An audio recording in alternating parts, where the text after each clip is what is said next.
This is the first IdeaLabs put on this cycle. It's part of an ongoing discussion around space, this one centered on pedagogy. The series of discussions is preceded by 10 years, that's just wrapped up, which consisted of 7 years of consultations followed by 3 years of implementation. The second phase, which is just beginning, seeks to look at the ways our interactions with space continue to change. The quantitative data are in, and today we are joined by architects somewhere in the room, I believe.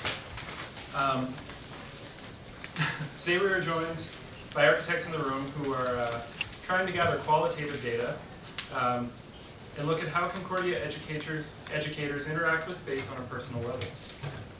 This school has an interesting history of space. Situated on unceded indigenous lands, Concordia, as we know it, is the product of a merger of two universities in 1974. Loyola College in Montreal West began in 1846 as a Jesuit school, working as part of the English program at College St. Marie. It was 60 years later, in 1896, that Loyola became a separate entity, granting degrees through ULaval until the formation of the University of Montreal in 1920. The college moved several times from its inception until finding its current home in 1916. Sir George Williams campus traces back to 1873, when North America's first YMCA on Rue Saint-Hélène in Old Montreal began offering night classes to working people. With a mandate to offer knowledge obtained, and this is in quotations, not from no textbook, but from original sources. The campus moved to its current locale in 1920, spreading and contracting across many blocks and many buildings downtown, which is a tradition that continues today. The university grew to offer full 4-year degrees with flexible schedules to Anglophones who could work full-time and still attain a higher education. This stands in contrast to our friends at the other Anglo University, which often gets nicknamed the Harvard of Canada, with love and respect. This history of social engagement continues today, as Concordia continues to question its position in the heart of Montreal. I stumbled into Concordia's wide range of experimental pedagogies by accident my first semester here back in 2016, when a credit crunch in the Fine Arts Department had me pick at random Right to the City with Cynthia Hammond, which was listed as an art history graduate seminar. When I got the syllabus from Cynthia on the first day, standing in the misty rain outside Charleroi Metro, the content made my eyes roll pretty hard. We were to meet every week in Point St. Charles and share the warmth, a community center and an old church that triples as a thrift store, coffee shop, and food bank. We were to engage with oral history, a field dedicated to gathering the thoughts and perspectives of regular people, to volunteer, and to converse with residents around our individual research projects. I had feared that we were taking the high-minded ivory tower ideals to tell working people how to better live their lives. Instead, we were asked to engage genuinely, to listen, and to bring the perspectives and visions of people back into our own work. I've been forever changed by the shifting of paradigms that pedagogy can be reciprocal, that space and place and people are integral parts of learning. In his 1995 book, Landscape and Memory, landscape theorist Simon Schama encourages us to access knowledge beyond what he calls the bell jar of academic theory, text and images, and instead embrace the archive of the feet, coming to knowledge through a variety of engagements with people, place, and material. We in the arts already know this, or we know this all too well, with traditional fine arts classrooms engaging with the materiality of charcoal on paper, the malleability of clay, and the movements of her body, as we can see in here, in a dance studio, and the therapeutic nature of art, just to name a few. Anybody who has taken a studio class has come away some way changed, even if those changes are unnameable. Art also doubles as a reflection of social conditions, giving aesthetic discourse to the historical periods, events, and isms. Art, in both its production and viewing, is a form of knowledge. With alternative pedagogies, we further ask the question of what knowledge is, how we access it, and how do we democratize its dissemination. In our discussions with space, how do we create spaces for these ideals to emerge? I'm pleased to present our panel of 8 speakers today, who each have unique answers to these questions around space and alternative pedagogy. Each will give a 4-slide, 4-minute presentation, followed by an hour-long discussion moderated by myself. To the speakers, I will be directing the discussion and may cut you off in interests of democratizing the space and making sure that everyone gets a chance to have their say, so forgive me in advance. And unless anyone else has anything more to say, without further ado, we will introduce our first speaker, who is Christine Becker.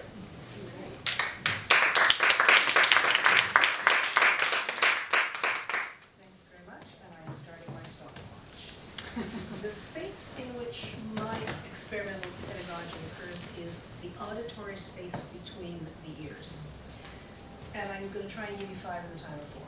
So,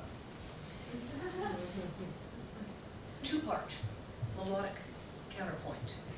Very important in music, very hard for the students. They just say, what do I do first? Why does this, oh, okay.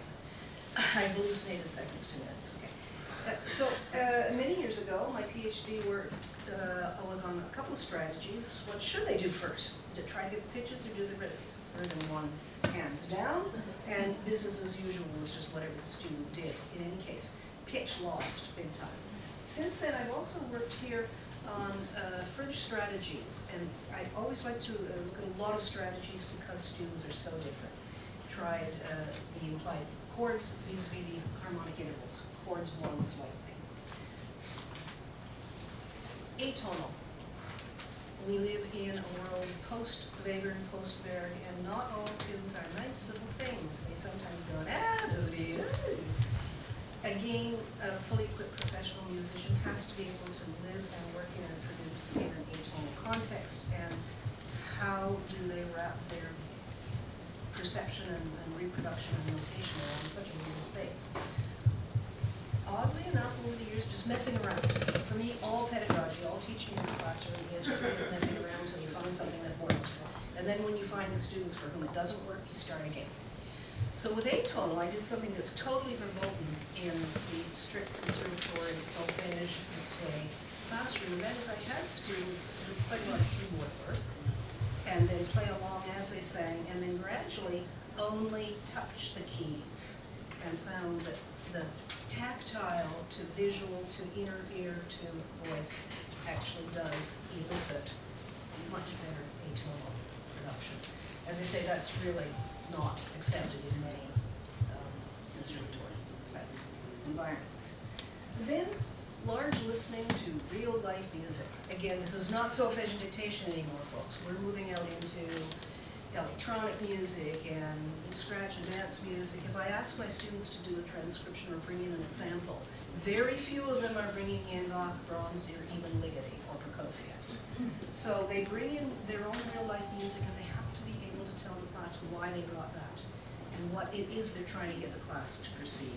And I do the same. And I learn so much, and they learn so much, because it's a completely different space in the classroom, the training classroom, when real music arises.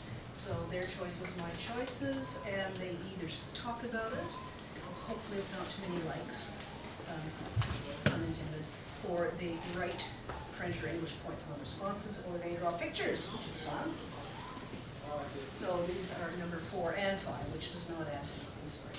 I also in the classroom do quite a lot of improvisation, which is just unheard of in the conservatory model. If we're working on Aeolian mode, the students are going to crack out into small groups and either create melodies or small harmonic progressions or something in that mode. And in fact, I even make them compose. What can you compose in an ear training class? Well, if we just started compound time, I say, please go home and write 4 bars of compound time and be able to perform it, please. So ear training through composition actually links it back to the score. Obviously, this is visual. 15 seconds. I'm going to end with, I didn't do any rhythm. So 1, 2, 3, 4. 1, 2, 3, 4. Clap or tap. 3, 4.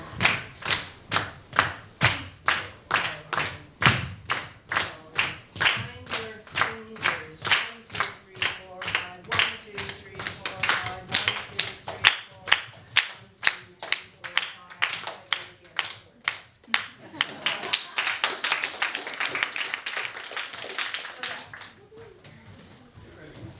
What is that? The forward and Hi. Okay, I prepared a whole, I thought 4 minutes. I wanted to prepare something I'll actually be in time, but I don't know if I'm going to use it. Just want to say, the first time I taught at Concordia in 2005, I was really scared. I came to a class, and the class was ear training for electroacoustics, which didn't exist anywhere. It was a new thing, and I was handed, this like new thing, was told to use some theories from auditory signal analysis that I did not know what it was. I really jumped into deep water without knowing anything, but the way I made myself, I calmed myself down was to tell myself, whoa, it's just a bunch of people. We're just going to meet, we're going to talk, we're going to discover what it even means together. That's actually way more valuable than to me. And I thought to the students, what are the structural plan that we have to follow strictly. So I think the idea of experimental pedagogy for me is the idea of doing whatever works. Trying things, if they work, continue, you improve them. If it doesn't work, try something else. So it's a cyclical process where it requires a constant evaluation of whether things work or not. And you can't do that alone. If you want to know if something works pedagogically with students, you have to ask the students. So the process is a cyclical process, right? We try something, especially if we're in electroacoustics where things are new. I like the idea that you had to do something new because I didn't have to break away from old traditions. I could just make it up as I went along with the class and see the reactions, the value. But I could not really measure that value. I really needed to realize that it's not even me who was doing the action research. I mean, maybe I can facilitate it with the students, but eventually what really is valuable is for the students to do action research on themselves. Because what goes on in their perception, they are the only one who can actually get that feedback, right? And the practice at home, I can provide feedback or help when I read what they write and describe the process. And the process, the homework is mostly to send me information about what goes on in their brain mind. That's kind of like the process that I'm interested in, to understand where they get stuck and actually for them to understand. I'm asking them to do that because I want them to actually look at that. So, so it has to be a collaborative education because everybody, by the way, 25 seconds, everybody is basically designing the plane while flying it at the same time. And we need to have quick feedback and response or we crash. And this amount of feedback can only come in a collaborative process, unless we're thinking about deep learning structures that are really, really fast. We're not that fast, right? So, okay, it's much shorter than I thought, but I think I get the main idea. Thank you.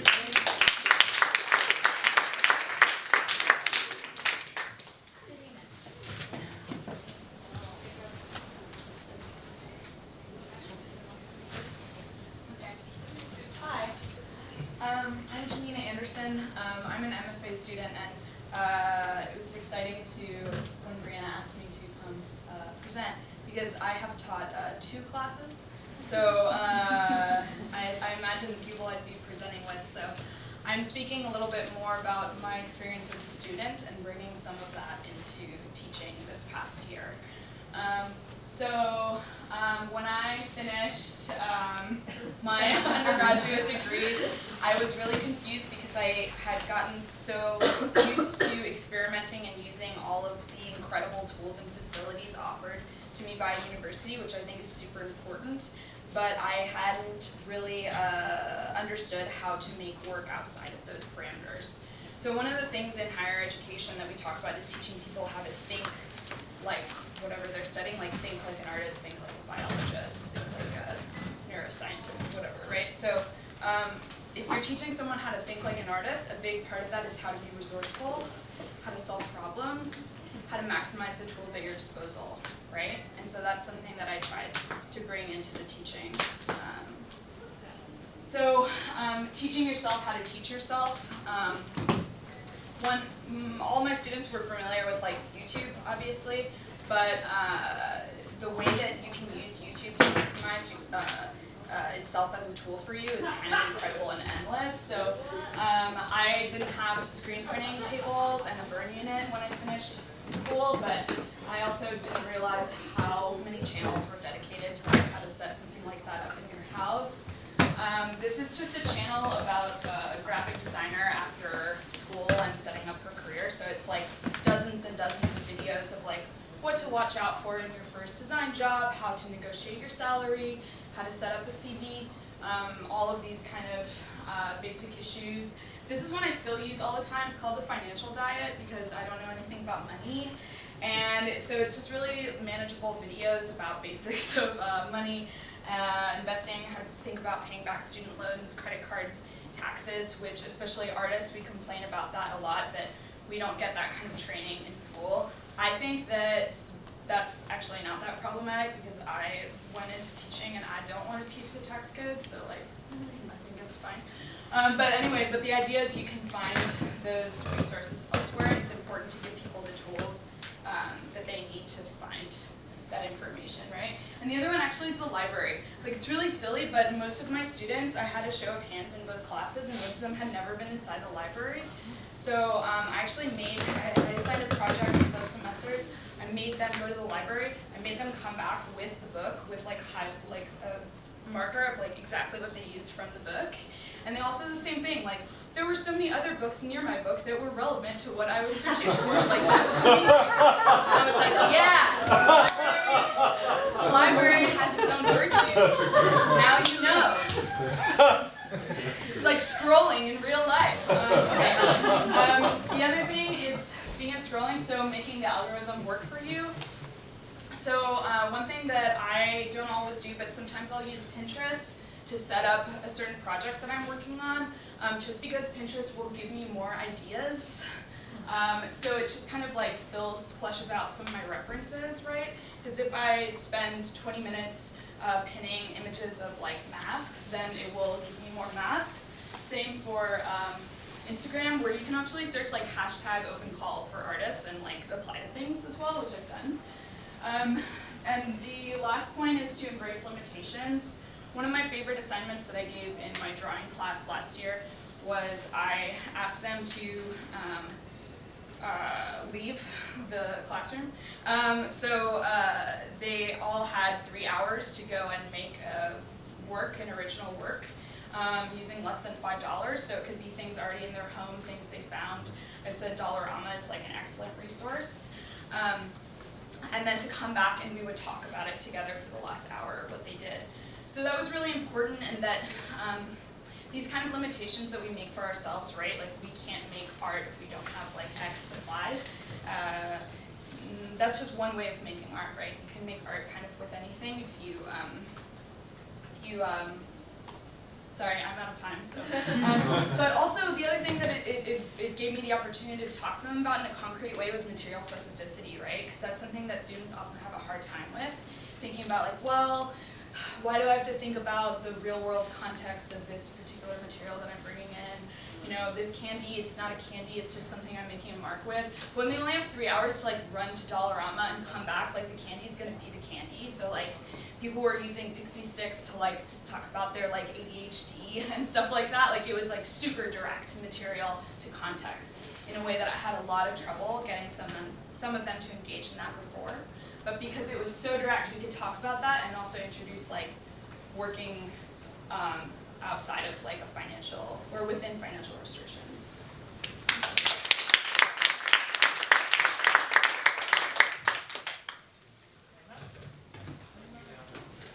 Okay, this one? Yes, Okay, we'll see. We'll see what happens when I push the button. Hello, everyone. I'm a PhD student and I also teach in my IdeaLab. So I'm going to talk about the research that I'm interested in, which lies at the intersection of art and science. And I'm interested in discovering if I converge art and science, if I can disrupt the gender stereotypes that are associated with those disciplines. Girls tend to select out of science in adolescence. And this is not because they're not good at math, they're perfectly fine at math, studies show that. But they are so attached to gender stereotypes that they sort of tend to gravitate more toward the arts. And that's a pity.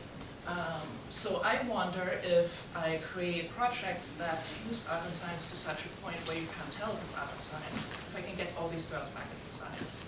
Of course, we've all heard about STEAM education, that brings the art back into STEM. What happens, unfortunately, is that art becomes an afterthought, a handmaid into science. We build a robot and then we paint it, and we make it pink, now it's for girls, and I don't think that's a good approach. So my research looks at how I can create meaningful art science educational encounters. And I run workshops at my art gallery that are art and science. This is the moon mission, and since we're talking about space, I'm taking you into space. So the moon is an interesting art science focal point because it sits right at the intersection of poetry. We know the moon really well, we've painted it, we've made sci-fi about it, we sent rockets there, so it's both art and science, like in itself. So the workshop that I constructed asked participants to pick a point in the moon and then create a mission report in the form of an artwork. I did not tell them you must do printmaking or you must do drawing. What you see there, that's sort of an approximation of all the stuff I gave them. So they had microscopes, they had 3D printers, they had monoprinting sets, so they could go full on traditional, they could do audio-visual, so anything at all, anything that they were comfortable with. And this kind of prompt-based, and this is interesting from the last talk, these kind of enabling constraints are really good at kicking in the creativity. So what happened was that we had a lot of different kinds of art making that happened. Is that the time I have left, or the time I have? Okay, so like that was only talk for a minute. Okay. So we had performance art, we had installation art, audiovisual art. Some people just started drawing things. And what was super interesting to see is that those who identified more as the scientific types actually really ventured into the art world and got their hands dirty and made very emotional works. And those who are very artsy suddenly realized how smart they are. And for example, this is Jessie, who made this whole thing about a space elevator on the moon, which is completely scientifically coherent. So, you know, that was very interesting to see. So it's like that convergence point gave both groups, so to say, a permission to venture into enemy territory. And what I'm focusing on in these workshops is not just having people make stuff. This happens so often in workshops. You go somewhere, you do something, and then you wrap a plastic bag around it and halfway you carry it home and it lives on your shelf. What I'm doing is like the whole 360-degree experience of art creation. So we start with actual research, people look at what happens on the moon, I give a talk, astronomical talk about the moon. They experiment with a microscope, they experiment with a 3D printer, develop an idea, create their artwork, and then they install the artwork in the exhibition space, and there's a one-week exhibition, they reflect on it, we have a mission debriefing, like a review mission, where they actually talk about each other's work and reflect. So what that does is it creates an ontological shift in what art can do for science, rather than just being, nice outreach for science, which STEAM often is used. It actually questions what both disciplines are, and it creates an opportunity for critique. It creates an opportunity for reflection and a reflection of the human condition, and allows all students, all learners to access all fields. I don't know about that.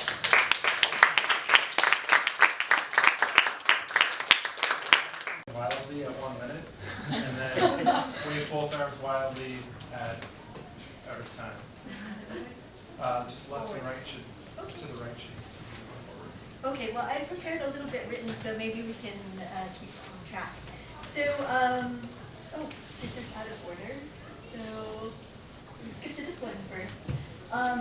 I teach ceramics at Concordia, and when I began teaching here, I took note of the situation of the school as a downtown campus, and I wanted to create a course that combined public art with ceramics. And luckily, we have one of the largest public art collections of any university in Canada. Over 33 works, but only part of one of them is made of ceramics. And so I was curious about this, why public art is so rarely made of ceramics, and when it is made of ceramics, it usually shows up as industrial tile. And how might ceramics connect materially with the city around us? So in this course called Urban Clay, the students use ceramics to create site-specific public installations on our urban campus. The course begins by going out into the city to document ways that clay already exists in the public space, and tuning into how we encounter clay in our daily lives. We do a survey of international contemporary public art and visit our public art collection on campus. And the students learn at the same time techniques of mold making and slip casting to produce their work, while they're simultaneously searching for a site. At the same time, they're taking wet clay out into the building, which we could do in the EA building, and do temporary installations, and then take them down that day. If they haven't cleaned up the space, then they actually fail that exercise. So there's a process of going out of the classroom and then back into the classroom, and out of the classroom and back into the classroom. They make public art proposals, which are submitted and approved by various agencies at Concordia for safety and so forth. And then their final installations are produced in their final form and set up temporarily around the downtown campus.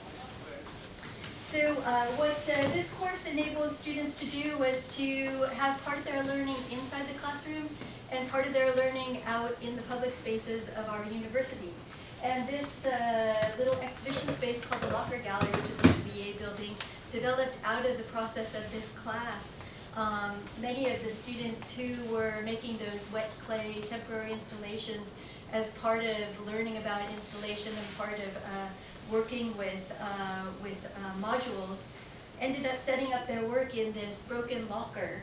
And so after about 3 years, we formalized that space into a small exhibition space, which now can be used to practice small-scale installation and as another opportunity to set up finished work. Oops.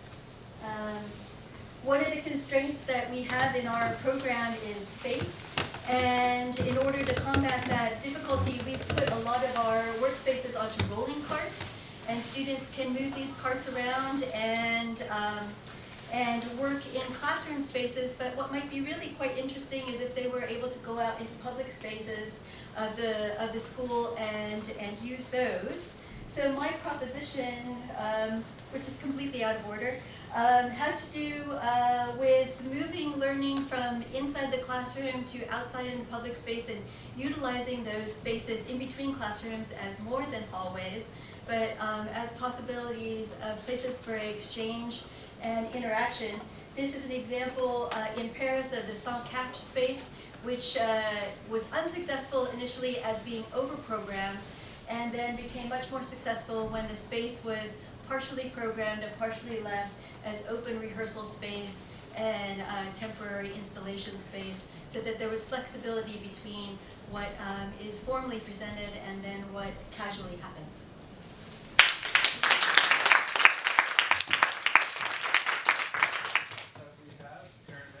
So mine, that doesn't work for me, right? Because I'm working with the website. Yeah.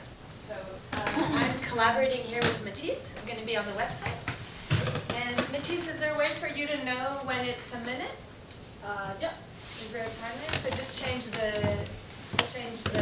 and it starts with into the midst, then goes to radical pedagogy, then exhaustion, then space.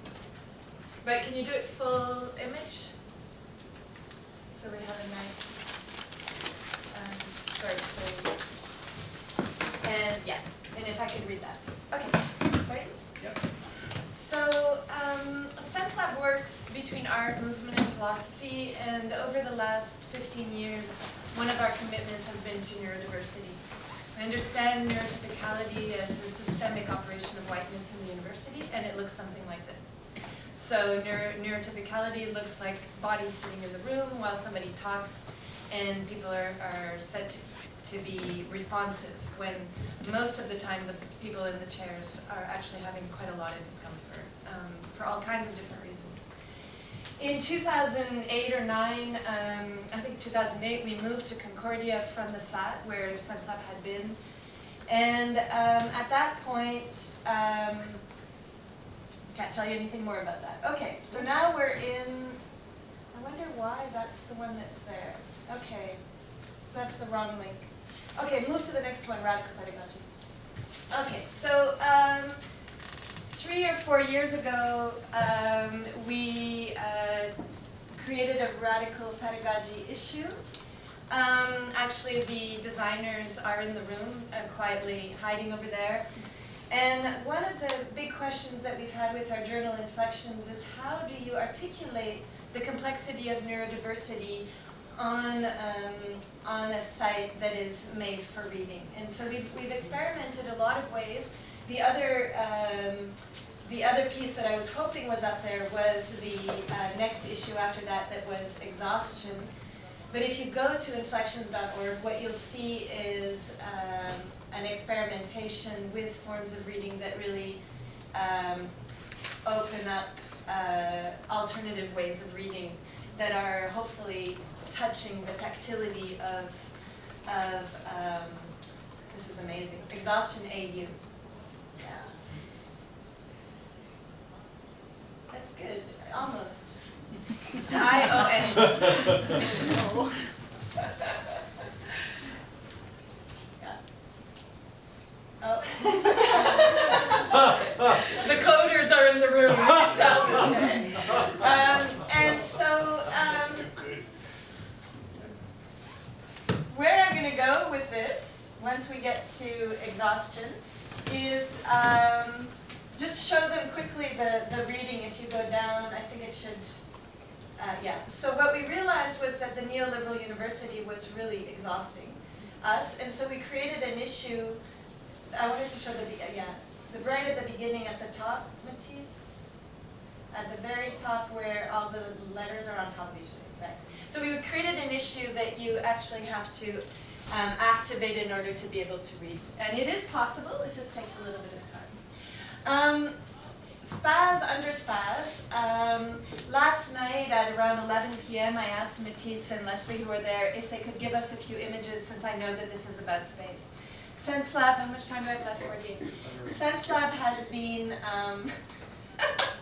the internet works well. SenseLab has been indecipherable for some people. I know that, go more slowly, Matisse.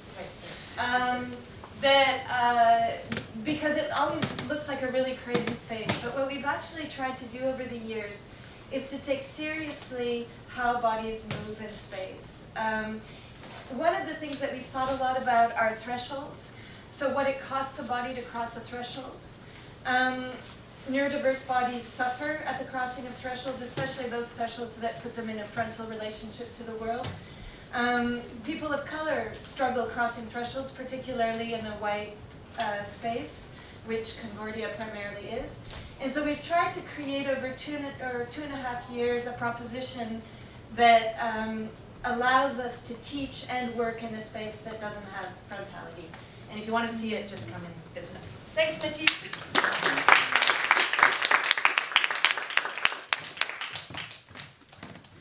PowerPoint back.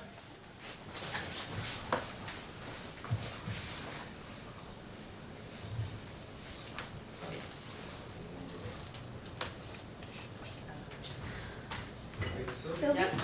Hey? Oh. Okay, you gonna do the click at the start?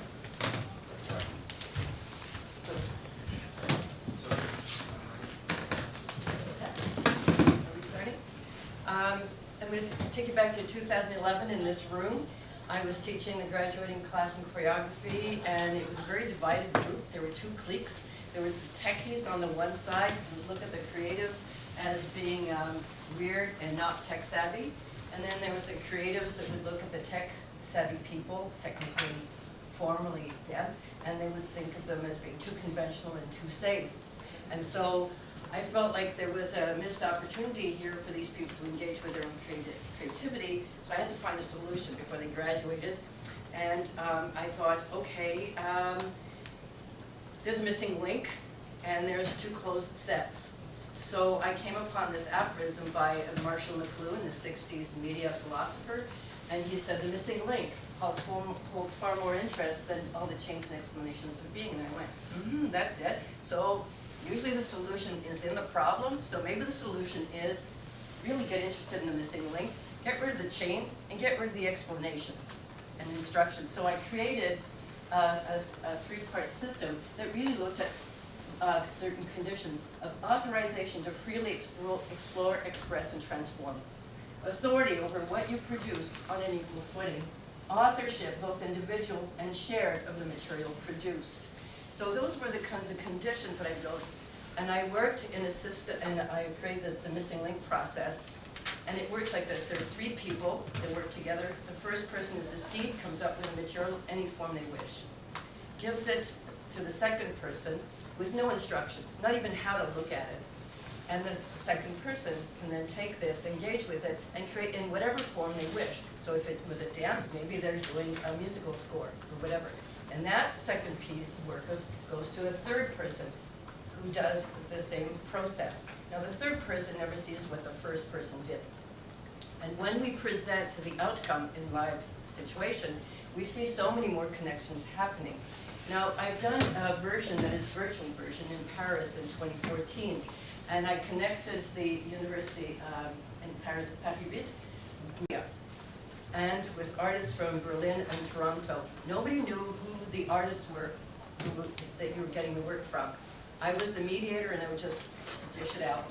And so then it was only at the end when we produced the three streams that you could see they run from this side to that like this. That it was only then that we saw how each connection had been made. And we can see some amazing things. This was not known to this person. When you see the work, what happens is so much more conducive and quick, and in only 1 or 2 steps does the work grow. If you remove the going back to the origin source and the author. So I will be going to France at Université Rennes 2 in early November to work on a project with studio arts people and connecting to local and international artists. And so I've already started soliciting some work from some artists. Did we see it?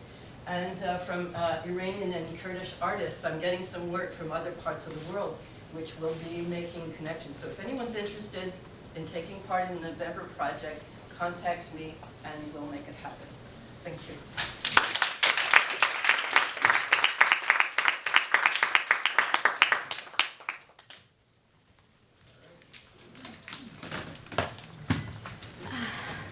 Christian? Christian? Nope. Okay. So that's it. So we'll form into a circle. Everyone can just grab their things and we'll just try and make a sort of imaginary round table in space.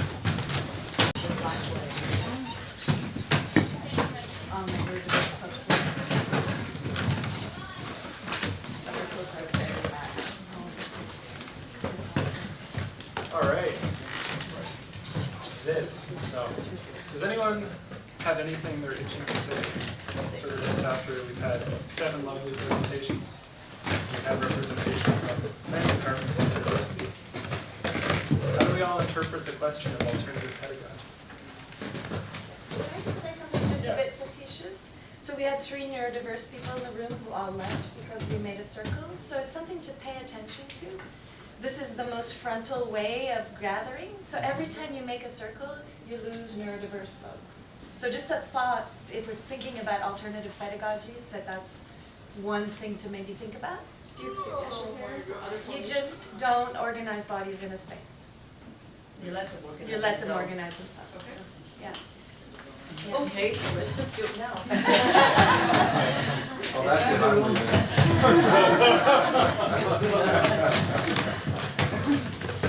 So maybe you could extrapolate at the larger what is art school, performance design, how the environment look like where we can continually remake how we even assemble? What kinds Well, of... I mean, what you do is you learn to trust that people will get the information to you without having to choreograph the passage of it.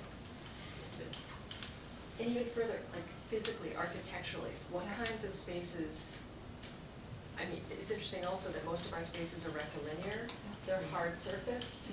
I would love to hear thoughts about it, but I mean, maybe we have. What I round can tell rooms, you, we I have- mean, I've spoken already a lot, but we started creating hiding spaces. We noticed students come an hour early to get into the hiding spaces. We created more hiding spaces, then more students come.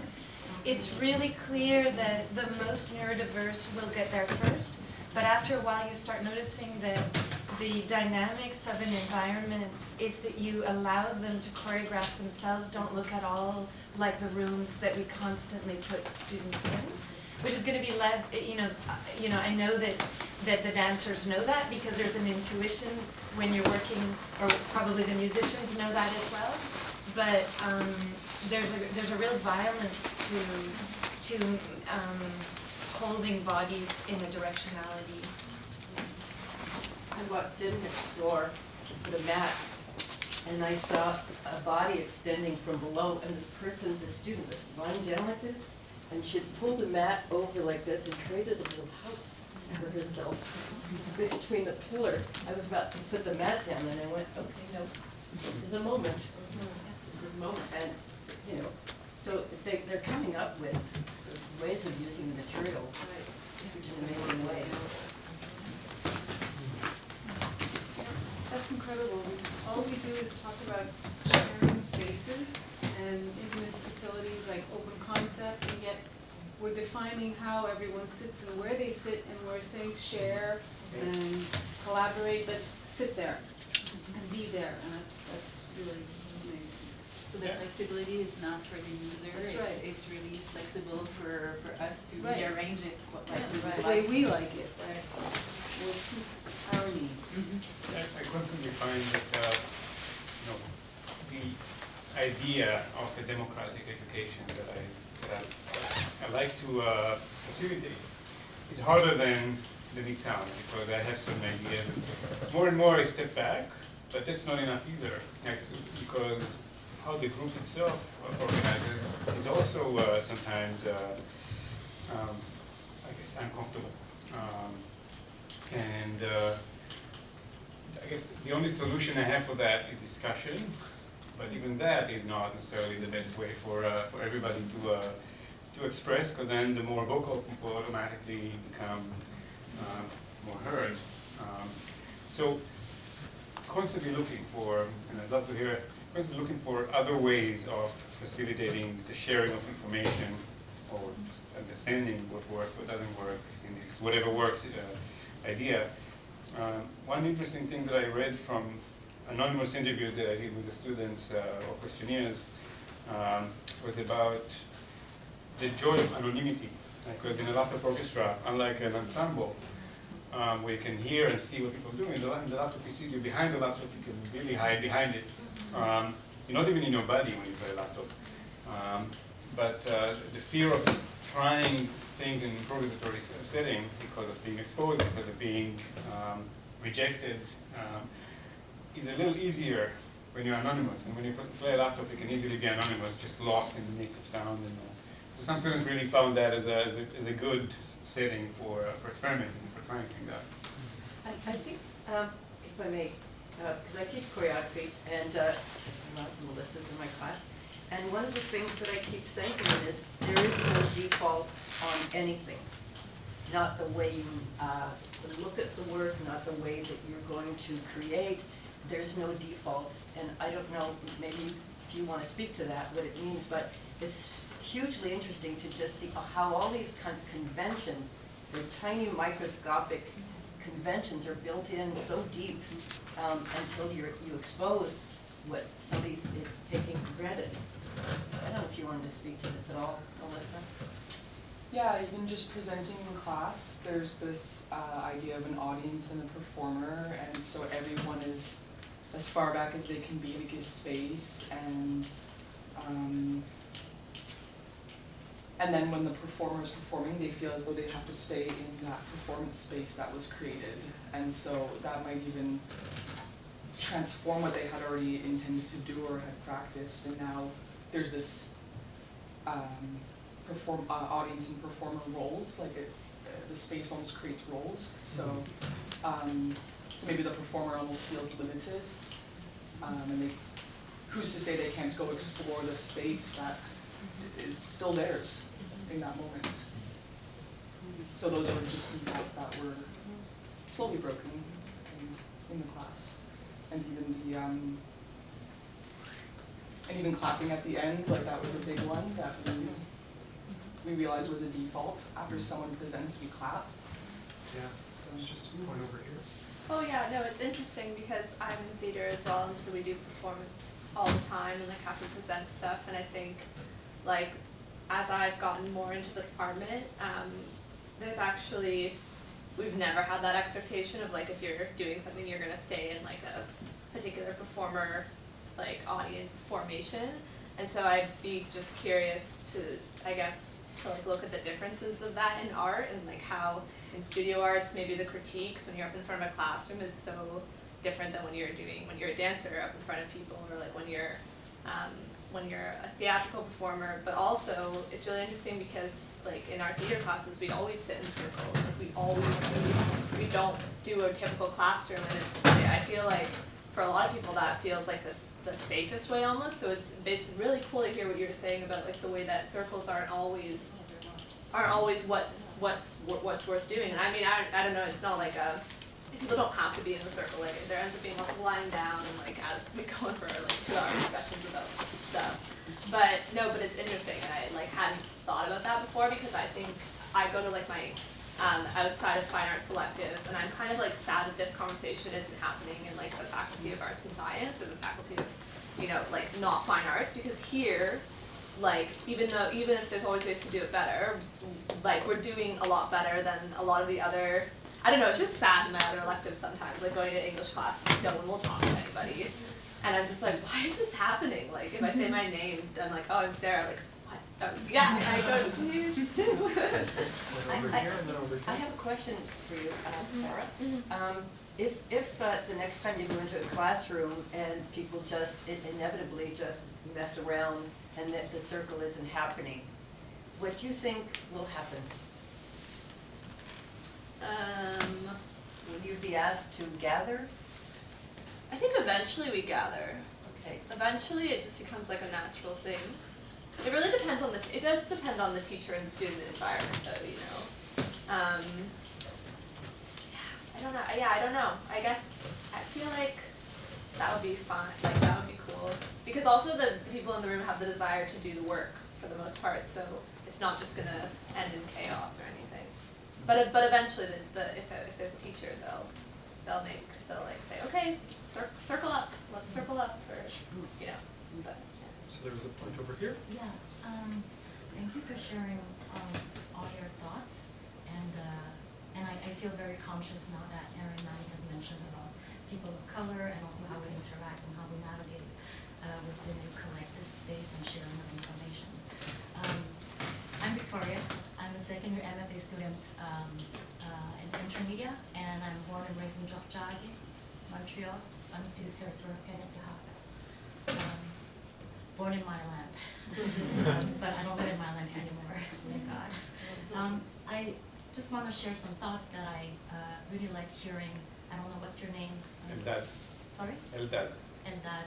When you mentioned about facilitating the share of information, when you and Emmanuel mentioned about the violence of holding bodies, I also pick up ideas about like hiding spaces and like how do we share spaces in a very safe context. I like to throw some thoughts.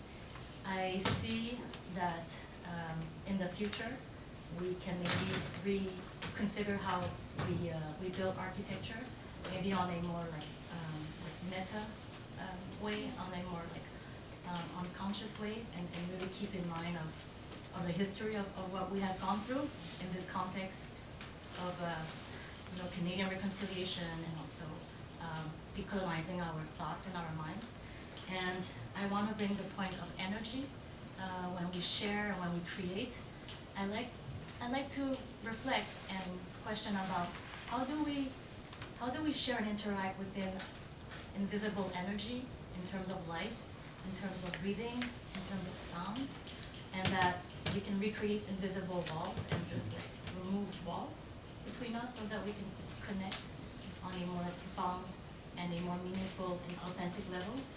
And considering also the natural environment, like if we think of how we call Jokjagi, I don't know if anyone knows what Jokjagi means.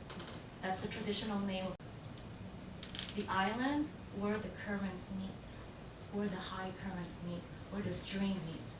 So based on the natural traditional name, that this Montreal Island is actually being like defined by the traditional First Nation community here. It also reflects where the culture meets, where the First Nations used to meet. The Abenaki, the Anishinaabe, the Algonquin, the Atikamekw, you know. So if we're actually looking from this decolonial and traditional narrative, how about in the next 10 years we can consider this kind of philosophy that actually this is where we're located. We're located on this traditional land. And it maybe makes things more organic and maybe can make us more inclusive with First Nation people who are often forgotten, with people that are of color, but also from underprivileged people that are often the ones who are the most oppressed. So my thought on that is, isn't it the time now to shut up, we the privileged, including me, and make space for the oppressed and give them voices, give them this space that they also should earn and also should feel safe, so that we can actually grow together in an alternative pedagogical way. Thank you. So there was one from Aaron. Point over here. Okay. That's very difficult. Thank you so much for that. I've been thinking a lot about thresholds. Really, not only the threshold that you enter when you enter into university, the threshold of the door that you enter into the classroom, but then all of those other thresholds that you move through. And I've been thinking a lot about what it costs a body to cross a threshold. It didn't cost me much to cross a threshold. I come from an intellectual white background. But I know that it costs quite a lot for certain bodies to cross those thresholds. They come to our classes already tired from having crossed those thresholds and having to cross them over and over again. So I try to keep in mind something that Fred Moten writes, and he says that we have to be sensitive. Fred Moten is an African-American poet and writer, and he talks about the call to order. And he talks about how in the classroom we have a tendency to make the call to order. So he was asking about the, and the call to order actually teaches our students that what they were doing had no value. And so I actually have stopped doing the call to order, which takes a lot of courage, because it means that you can leave as a prof thinking you've done nothing. It means that you have to get out of the way of your own idea of what it was that the class was going to do. But I just want to say that, just give one example. I taught a class last year on Black Life and Neurodiversity, and I was very scared to teach it. I'm scared to work on the question of Black life, but we only have hired 2 full-time faculty who are Black in fine arts in the last 17 years, so we don't have people doing it. And so I asked a couple of my students of color to teach it. I paid them, and I took it as a student. And I asked the students to commit to being silent 1/3 of the time.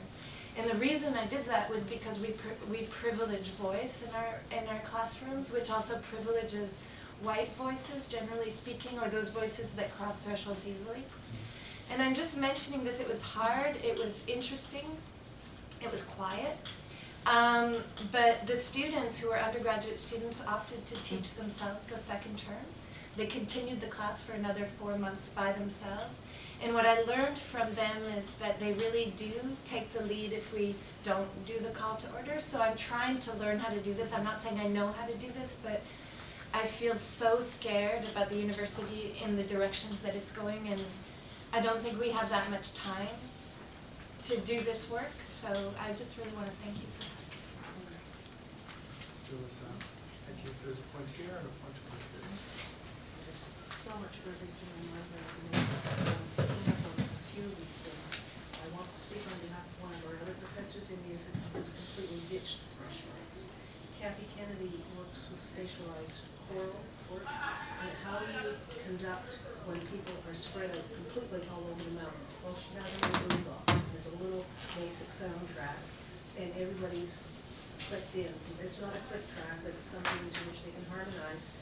And then just ordinary average people. There's no elitism.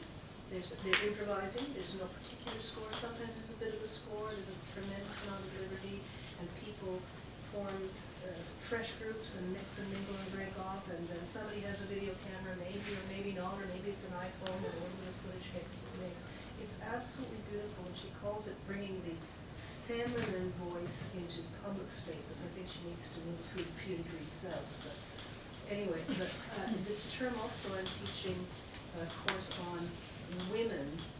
The actual course title is Women in Music History, so I'm just calling it Women in Music.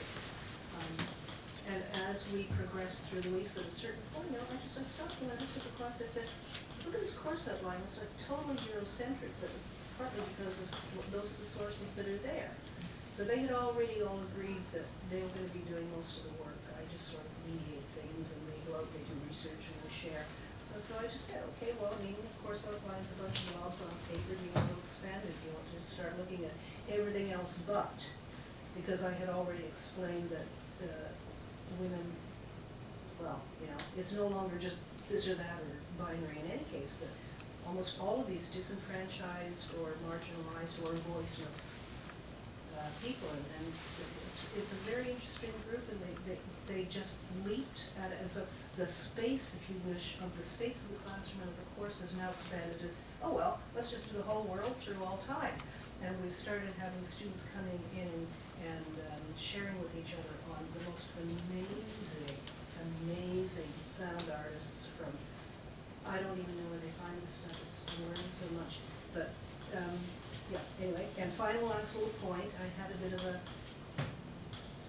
coup de foudre to promote, an enlightenment moment many moons ago when I was over in Ireland and following the Irish music and going to pubs, and they'd tell me, oh yes, there'll be music by about 9:30, so I would dutifully turn up at 9:30 and wait. And eventually somebody would be over in the snug, and a few other people would wander in and have a pint or two, and then there'd be a table, and eventually about 10:15 somebody might open an instrument box, and this is the non-leading. And about the third or fourth time that I watched somebody go, take another sip. And somebody else would go, take a few sips. Eventually somebody would do, and they'd all suddenly, another and another and another, and eventually 13 people would be playing in a space this big, and one night it hit me. It's totally democratic. They don't need orchestras, and they don't need conductors. And so from Kathy Kennedy's vast spaces on the mountain to this very, very tightly grouped, that, they started when they were ready to agree on what they were going to play, and they agreed by playing it. It really hit me that this whole idea of leading, and you mentioned the circle, but sometimes people find those rows and looking at the back of somebody else's head pretty impressive, too, all the straight lines and the desks and so on. And maybe we just need to blow the building up and crash the walls and roofs and ceilings down and go out there and have class on the mountain. I don't know. Only Rebecca would nod at Yeah. that. Well, then Is this being recorded? pardon my consciousness really slipped. Okay, so there was a point here and a point here, and then back to here. So yes, picking up on breaking the walls, I think that our architecture is made of line and is made of a lot of borders and a lot of 90 degrees angle also.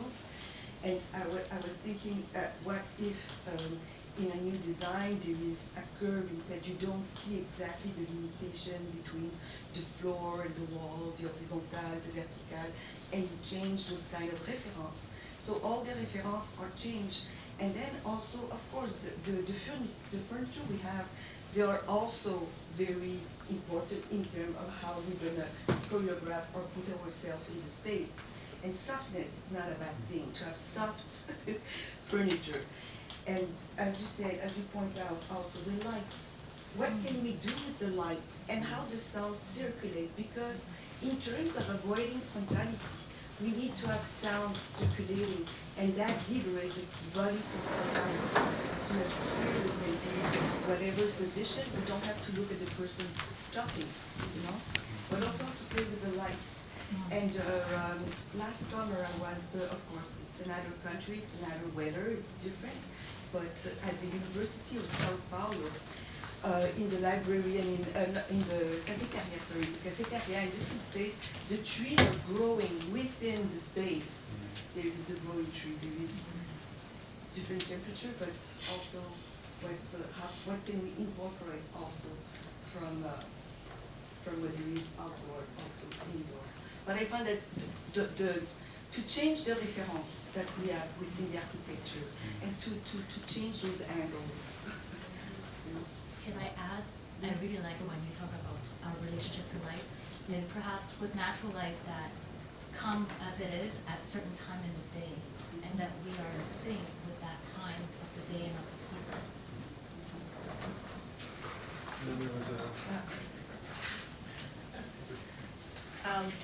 thinking back to the idea of thresholds, it occurs to me that entering a contemporary art gallery, that's quite the threshold. I have a friend who's an astrophysicist, and he tells me he doesn't like to go to art galleries because they make him feel ignorant and poor. That's not a good thing. So by sort of reimagining what an art gallery is, and by inviting creation into a space that is designed to only present pristine and perfectly dusted and perfectly lit items, it's actually really interesting. My gallery is situated in the Bellevue building, which is full of artist studios and galleries, so we get a lot of traffic in the corridors, and people will peek in and so like, what are you doing? Where's the exhibition? It's like, well, we're making stuff. That's so odd, what are you making? So it's really nice to make art in schools, and you get a certain kind of idea what art is, and bring them into like the real life art environment where art actually happens in a more public space. The gallery actually has a studio space attached to it. So when I run the workshops, I let people pick where they want to work. Either in the gallery space, which is more neutral. I can have a whole discussion about what an art gallery space should look like. Maybe not the white box, how neutral should it be. The studio space certainly looks like a studio space because it's also my workspace. So it's messy and it has red wine in it, and it has stuff on the wall, and it's got holes on the wall. And it's just a different kind of space, and it's interesting to see when people start making stuff, where they start and where they end up. So some people start in the nice clean space, and then they gravitate toward the mess, and others gravitate the other way. And so the whole space is a creation space. But then at the end of the day, or the end of the workshop, when I'm saying, okay, now you guys, I'm gonna call it. So I'm being very German at that point. I'm like putting a restriction. It's like 4:30, time to install. Whatever it is, I don't care if it's wet. I gave you an hour to think about it. So they're starting to think, recontextualize in their head what that like little thing they made, how it's gonna look on the wall, how it's gonna look next to somebody else's space. So they're going from creation to curation. They realize how different an artwork can look in the gallery space, and suddenly what used to be the studio becomes the gallery again. And so the behavior changes, the relationship to the work changes, like, ooh, I made art, it's now in a gallery, look how nice the walls look. And so everything sort of goes back to normal. And it's interesting to see that process happen. And I enjoy it every time, and I enjoy when they come to the finissage after the week exhibition of their artwork to pick up their stuff, how the relationship to their work has also changed over time. And when they re-enter the gallery and then re-see what they've done, when they've had their friends come over a glass of wine, and showed other people the work and said them, gives them another way to reflect because their friends have now seen it and now it's making it more real. And then that creates new questions, then we could immediately have another workshop with a new question everybody comes up with. So the kind of space and the transformation in that space that happens, and it's actually a vital component in these workshops. So the next point's back here, but was there any comments about the transformation of space before we? I had a comment, but I can't wait. I'll Okay. bring it back after. Hi, I'm Christian. So I'm believing you guys, but I'm come from a very supposed to be different background. I don't feel like I'm really different. I really like what you just say about Montreal and being a place where things meet, because I feel like the island is kind of like that. So I was meditating all the things that you're mentioning, the space, architecture, light, and all that. And I honestly think that the factor that more can help to reach people is actually the human factor. Is when you greet your students and you take time to talk with them a little bit, to know how's been the day, what happened to them, if they're being sick, you ask them, you get interested in them. I was thinking when someone was saying that when you are tired during the day and you have to go to this space to take a class and you feel tired, if you think about it, when you go to see a friend, even if you are tired, you feel happy to be in that place. And even if the place is dark or little or ugly, if it's your friend there, all this just disappear and you will feel happy to be there. So what I try to do with my students is try to talk to them, try to feel that they are not, it's true, I'm the person, I'm helping them to understand certain things and try to guide them in certain type of knowledge, because I just spent too much time doing this thing before, so I know a little bit more about this thing. But I don't like to make them feel like I'm the one that will guide them to this light. I don't want them to feel that we are walking together and actually we are just partners in this discovery journey. And it's true, at the beginning, many of them are behind the computer and they are very shy and they don't want to talk, but I have realized that with the time, they get more easy and they feel happy if you give them a good word after something nice that they are done. So maybe it's time for us to, apart of think on all these other things that cost money, are hard to do, use something that we have here in our hands, and it's the human factor, and use that in an attempt to reach the people and make them feel comfortable with what they are learning, so the experience of learning become actually very embodied and happy for them. There's a point up here.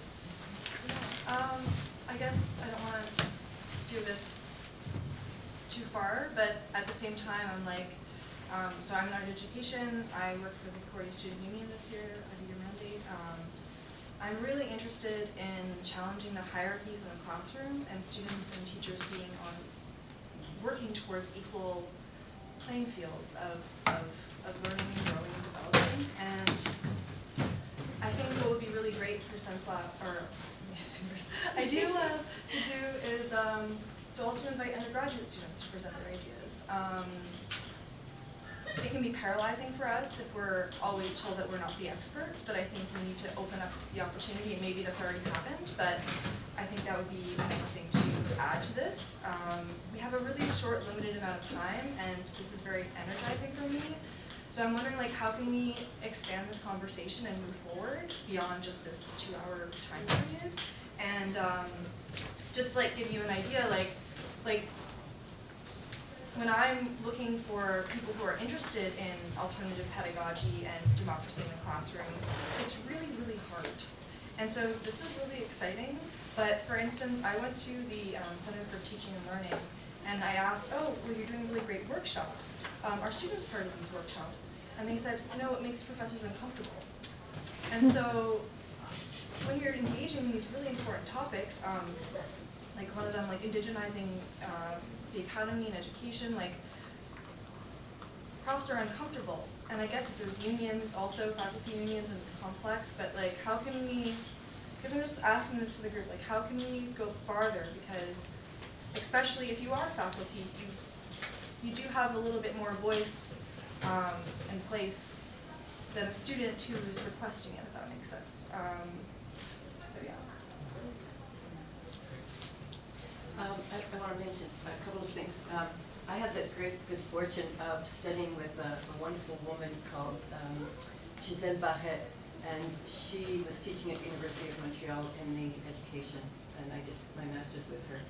And she taught something that she called Pedagogy de la situation, the pedagogy of the situation. And so you acknowledge that the people coming into your classroom, they're coming and bringing the outside into your classroom.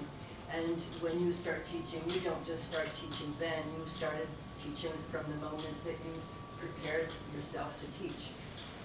But that being said, I mean, and also she dealt a lot, or she deals a lot with indirect pedagogy, and it's this way, and this is, I'm so fortunate to have been trained in this way, is that, you know, the students will find their way, but in the doing that, when you're offering, they're going to connect to so much more material than what I could have even have thought of. And I'm blown away every time we work this way.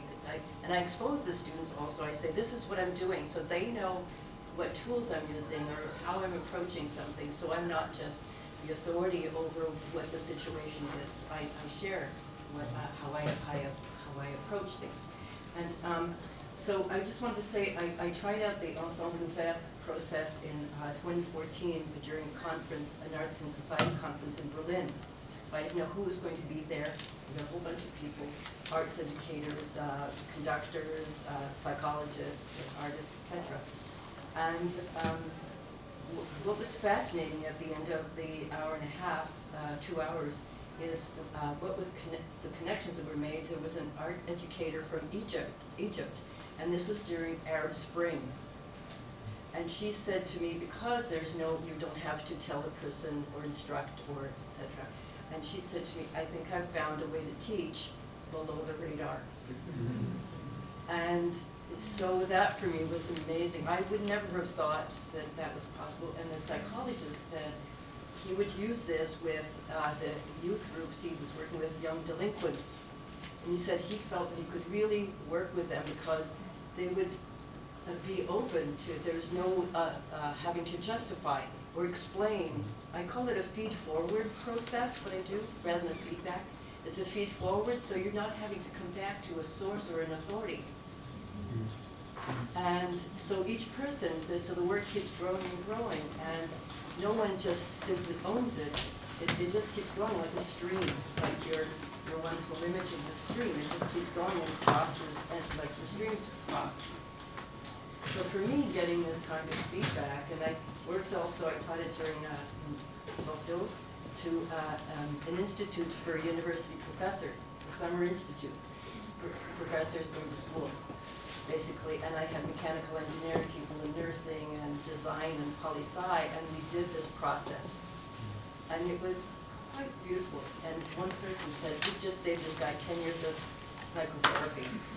Because the leaps in getting beyond the resistance of sharing something that then gets transformed and keep getting transformed. So for me, this is, I worked with something I call complexity. It's like your iPhone, extremely complex systems in the background, extremely simple user experience. So, you know, working with the three basic, this precedes getting rid of the instructions, the explanations, the feed-forward process. For me, was like, you were talking about art and science, I only realized afterwards that it was probably like complexity. It was so, Actually, I worked a lot with complexity theory as my theoretical framework. Complexity theory as well. Simplexity. Simplexity. It's Simplexity rather than complexity. Yeah, it's Alain Berthoz. He's a French thinker, and he talks about also biology and the brain and all that, about the notion of simplexity. So I just wanted to put a conflict in the classroom and keep doing it in different contexts. That's when I discovered what it was. But I really didn't understand what the hell Marshall McLuhan was saying. I just knew it made sense, but I didn't know yet how it made sense. I used it first without really understanding what the hell it was.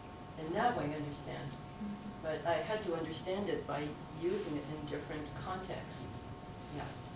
finished. So there's a point over here, I just, to tack onto that though, and from what I'm gathering with a lot of the conversation, it's not about, or we're talking about breaking down the hierarchies, but also what are we putting at the center of what we're doing, and that's the object, or that's the text.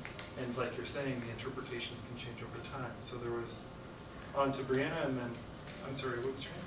Victoria. Can I just because it's like directly related with that and it's short, it's just like when I was with, or when I taught these two classes, one of the main things that I tried to reiterate was like that these are sort of the goals that we're setting out or some of the ideas we want to explore. It sounds hokey to say like there were no rules. It was more like, and they really had a hard time with this, but I tried to explain to them like, these are the goals of these bullet points like that I've set out. So these are in service of these goals. So if these bullet points like don't make sense for you in your journey to get to this goal, then they don't apply to you. Then you should not follow them. You know what I mean? Like do 5 drawings. But if the 5 drawings are supposed to express who you are and you have an idea to do 1, then you shouldn't do 5, you should do 1, obviously, you know? But then, so it kind of generated this conversation and this trust and this respect, right? Of like, you know what's best for you, I have some ideas based on my own experience, we have some goals that we've like discussed and agreed upon. So like, if these ideas like of how to get to the goal don't work for you, like you just have to come talk to me. Or talk to the class, or you know, I make myself available. So like one of the things was like wanting to make a community so no one was allowed, just as a silly example, to like listen to headphones. So that way they had to speak to each other and they were allowed to bring in like music and play music from the speakers and stuff. But like if someone needed to listen to headphones to feel like comfortable, they were still allowed to listen to headphones to feel comfortable. It's just a matter of making that clear to me. So it wasn't about like restrictions, it was about goals or ideas and like how do we reach those together, and also on an individualized basis. You know what I mean? Because I hate that floating restrictions where suddenly you can't do anything, but like the reason that you can't do it is like completely divorced now from like the rules, so it's just like a nonsense rule. So I feel like the less that we can have of those in an educational environment, the more trust and respect and creativity we can have. Great. So to Brianna, and then over to here, and then we'll come over here. I was just thinking about what Matilda was talking about spaces and the gallery space being an intimidating space. And it brought me back to a project that was done last year with the Graduate Student Association when I was the director for the arts, and actually with Dave's help in this meeting, Sasa. And we proposed this project to have a show in the movie forward. So it was something that there were a lot of hoops and boundaries that we had to cross. We had to create walls because a lot of the work that, when we put the call out, a lot of the work needed a wall or some sort of space to be adhered to. But the results were really incredible. I had, at the opening, scientists coming up to me expressing their love and interest for photography. I had engineers who said, I really enjoyed this sculpture. I've used this material in a different way, and I would love to talk to the artist about that. People asking how can I be in this show? And it's like, well, what program are you in? Oh, I'm in chemistry. And it was almost like, because that space saw, it says 50,000 people go through every week. And so it saw a lot of different people in that building, in the engineering and visual arts building, seeing that show. And the border wasn't a door. I mean, it was a couple ropes that we would completely undo during the day. Security watched it, so security was a concern, but it was a risk the artists were willing to take. And I think the exposure was really incredible. And it's something that Jennifer Dorner has talked to me about a lot as well, is she gets science students, engineering students coming to her and like, this would be a really great project. She's like, I just wish we had more of a way to involve them. But that open space that everyone's comfortable in, if only it was easier to own that space, to allow people to own that space, to do more projects in that space, to have it as like, the open space is the space that different parts of the university can represent themselves in different ways, that there is no threshold. So, which space are you thinking? It's the EV atrium, Oh, yeah, so it's right in front of security. You saw it through the glass. It was really great. A lot of questions come up to my mind from all of these points and all these interesting I guess, experiences. But what I'd like to share is two questions that I navigate, throughout teaching, learning, since I can remember. One is the question of safety. What is safety in a classroom? And I find that it's not one answer, but I haven't found it. But I think that in every situation it's different. Because on one hand, there is the learning by being challenged, by being unsafe. Because we're going into a place where it's new to us, and we're trying to make it safer. But at that moment of learning, we're not necessarily safe. And how do we navigate that? Destabilized, maybe. It's destabilized, but there is less safety in this. So how can we still make it feel like a safe space to be okay to destabilize? And I find like the laptop orchestra has been a good place for me to see how this happens, and I see different versions of it. Of course, there is. I mean, the one thing that happened relatively quickly is that students learn to listen to each other and to step back and to support each other as well as they can in collective improvisation. But musically, this didn't work because somebody needed to take a risk and break it because it was getting stagnant and not interesting. And taking that risk is part of the process, and maybe it's not for everybody, but I think that by doing it and feeling safe about it, you can gain a lot from it. So how to make the environment safe, to take risks, and to be, momentarily unsafe. I'm not sure I have the answer, and every time it's a collaborative effort to figure out. We discuss this, and we try to figure out how we can make this.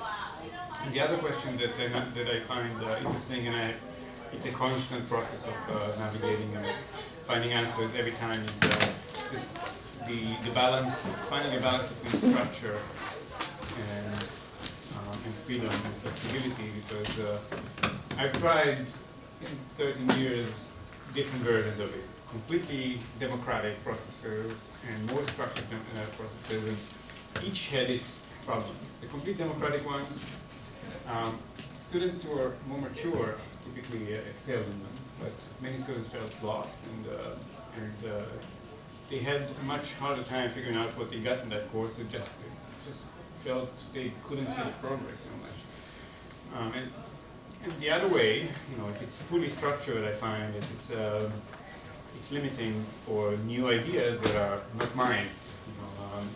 And it's 13 years of teaching the same class, that just doesn't cut it.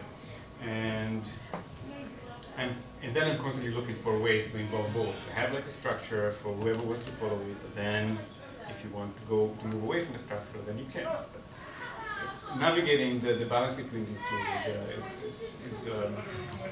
is a never-ending negotiation. I'm curious about other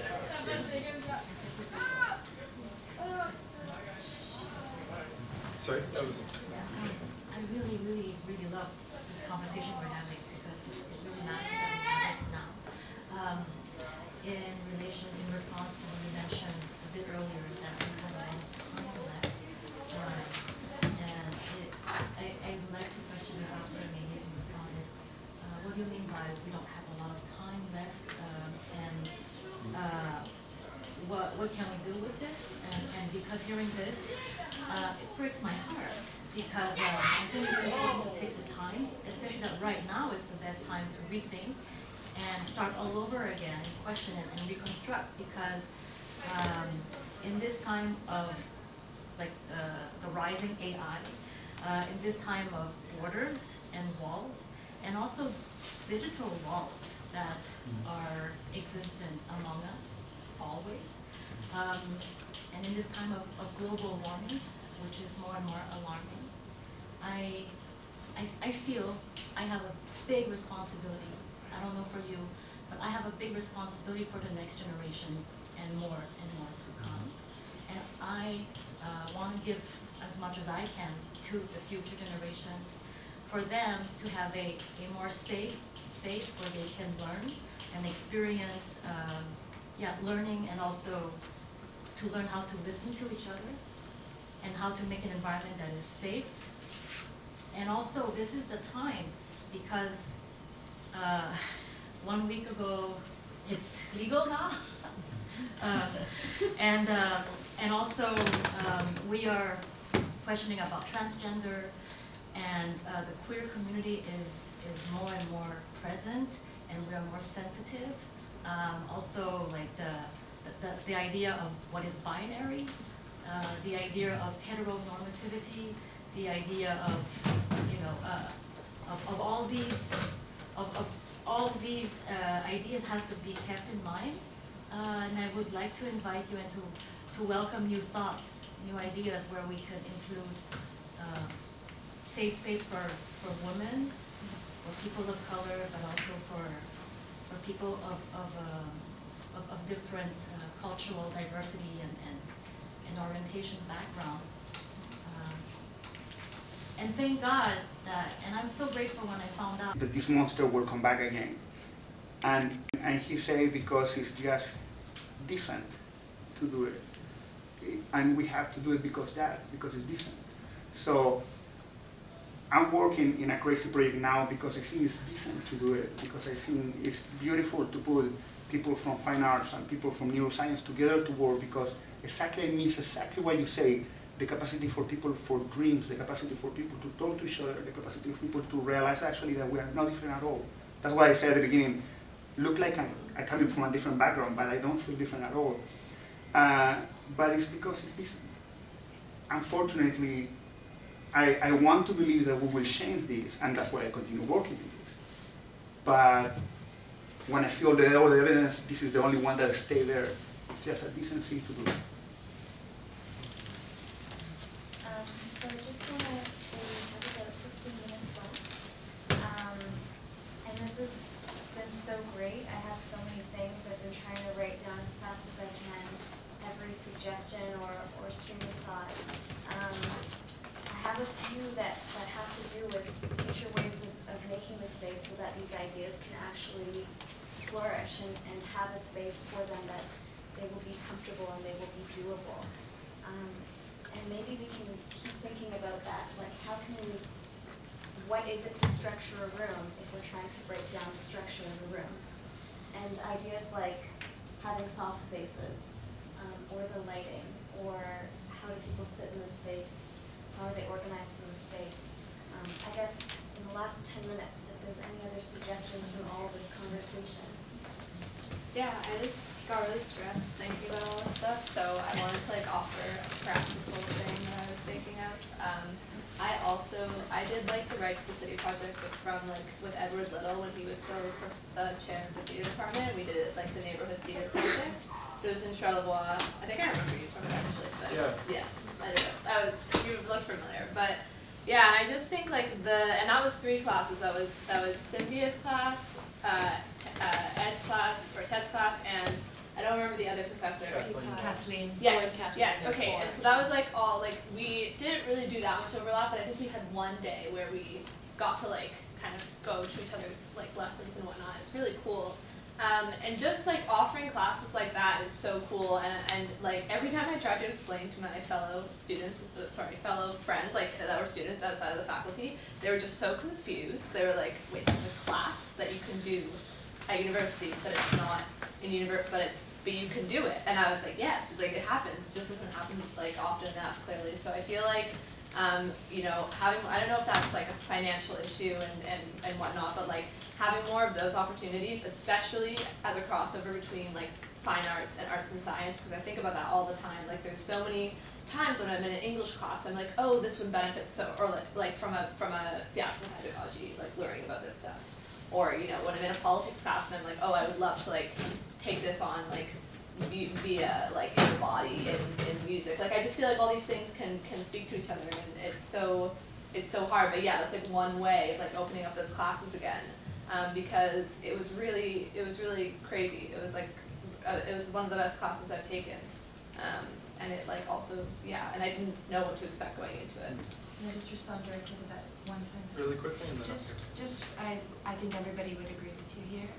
One of the biggest challenges we have at Concordia is that co-teaching is very difficult. And that's something that I know Rebecca's worked really hard, but it's quite difficult just in terms of how the credits are apportioned. Right. So that's why it doesn't happen more. But I know that there are a lot of profs who'd like to have it. No, I'm sure there is. And structurally, that happened because 4 profs simultaneously scheduled 4 different classes at the same time.